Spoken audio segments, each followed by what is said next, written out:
48 घंटे की मानसून की बारिश की वजह से ये स्वर्णरेखा नदी है और स्वर्णरेखा नदी खतरे के निशान से 1 से 2 मीटर नीचे अभी बह रही है। आपने खरकई नदी का भी हाल कल देखा होगा, कुछ ही इसी प्रकार का हाल, और आप कह सकते हैं कि इससे भी ज़्यादा खरकई नदी में पानी देखने को मिल रहा था, जहां खतरे के निशान से 0.5 मीटर सिर्फ रह गई थी। और अभी फ़िलहाल आज राहत की खबर ये है कि बारिश तो नहीं हो रही है सुबह से, जिसकी वजह से नदी का जल स्तर धीरे धीरे हो सकता है घटेगा, या फिर अगर डैम खोले जाते हैं इसी बीच में, कल रात में खबर थी डैम खुलने की, इसी के साथ अगर डैम में पानी ज़्यादा होता है तो डैम खुलते हैं, जिसकी वजह से खरकई नदी और स्वर्णरेखा नदी का जलस्तर भी बढ़ सकता है। 48 घंटे की जो मानसून की बारिश हुई है, इस बारिश की वजह से, और सबसे महत्वपूर्ण परसों 5 बजे से लेकर 7 बजे तक जो एक मूसलाधार बारिश हुई, वो एक सबसे महत्वपूर्ण वजह थी इस नदी और नालों के भरने की। और उसी की वजह से नदी और नालों में पानी अभी खतरे के निशान तक पहुंच चुका है। और ये स्वर्णरेखा नदी है जहां पर भी कुछ इसी प्रकार का हाल है, और थोड़ा बहुत जलस्तर घटा है, नहीं तो पानी काफ़ी ज़्यादा थोड़ा इससे भी बढ़ा हुआ था। और सुबह से ही बारिश नहीं हो रही, हालांकि आसमान में बादल तो नज़र आ रहे हैं, लेकिन बारिश होने की कुछ ख़ास और ज़्यादा संभावना नहीं है। हाँ, थोड़ी बहुत बारिश हो सकती है शाम होते होते, दोपहर होते होते, तो ये कहा जा सकता है, लेकिन इसकी वजह से कुछ ज़्यादा फ़र्क पड़ने वाला नहीं है।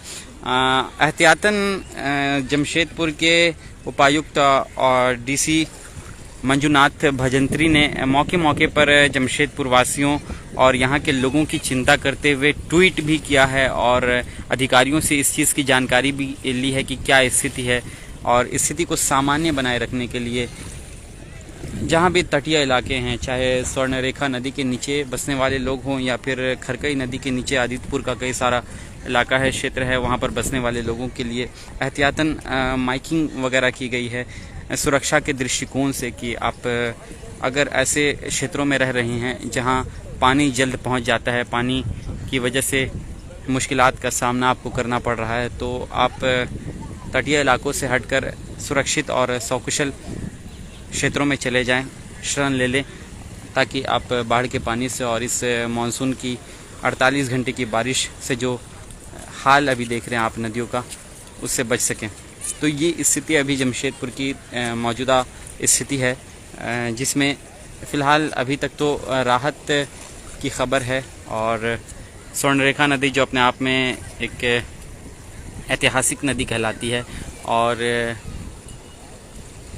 इस नदी को आप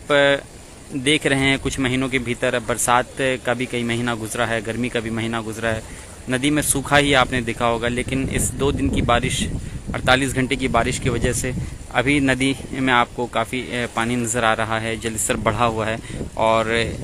ये जलस्तर बढ़ने की वजह, एक वजह ये भी है कि जब बांध खोले जाते हैं, डैम का पानी खुलता है, चाहे ओडिशा डैम हो, चांडिल डैम हो। ओडिशा डैम एक प्रमुख डैम माना जाता है, जहां से पानी छूटने की वजह से जमशेदपुर की दोनों नदियां, खरकई नदी और स्वर्णरेखा नदी का जलस्तर बढ़ जाता है, और इसी वजह से अभी स्वर्णरेखा और जलस्तर का खरकई का जलस्तर बढ़ा हुआ है।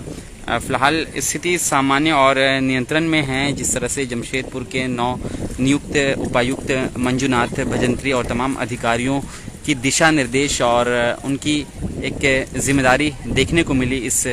48 घंटे की बारिश के भीतर ही। और एक अहम दिशा निर्देश तमाम अधिकारियों को भी दिए गए, तमाम बचाव दल को भी दिए गए कि आप ऐसे क्षेत्रों का भ्रमण करके ऐसे लोगों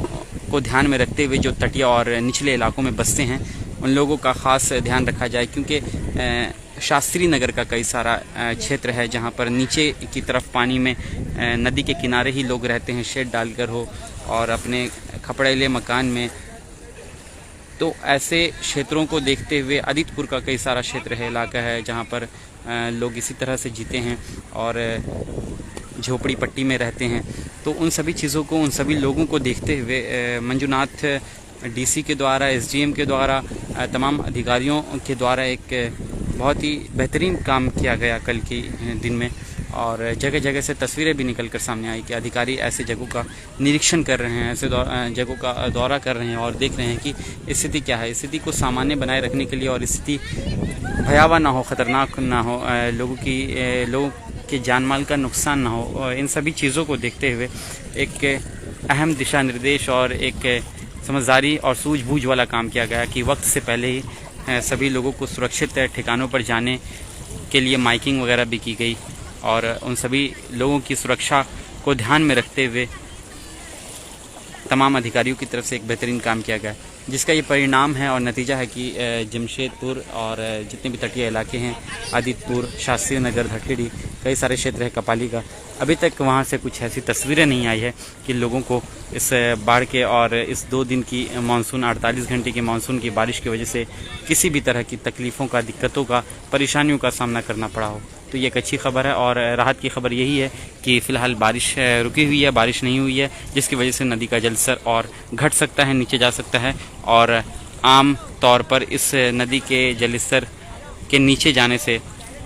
तटीय और निचले इलाकों में रहने वाले लोगों के लिए एक बहुत बड़ी राहत होगी। तो हम आपसे इस मानसून की बारिश को लेकर और नदी के इस बढ़े हुए जलस्तर को लेकर और भी कुछ अपडेट हमारे पास आता है तो हम आप तक पहुंचाने की पूरी कोशिश करेंगे, और उम्मीद करेंगे कि सभी लोग सकुशल रहें, ठीक ठाक रहें और अपना ख्याल रखें। तो चलिए हम मिलेंगे किसी और अन्य लाइव टॉपिक और लाइव मुद्दों के साथ। तब तक के लिए आप देखते रहें आज़ाद रिपोर्टर जमशेदपुर।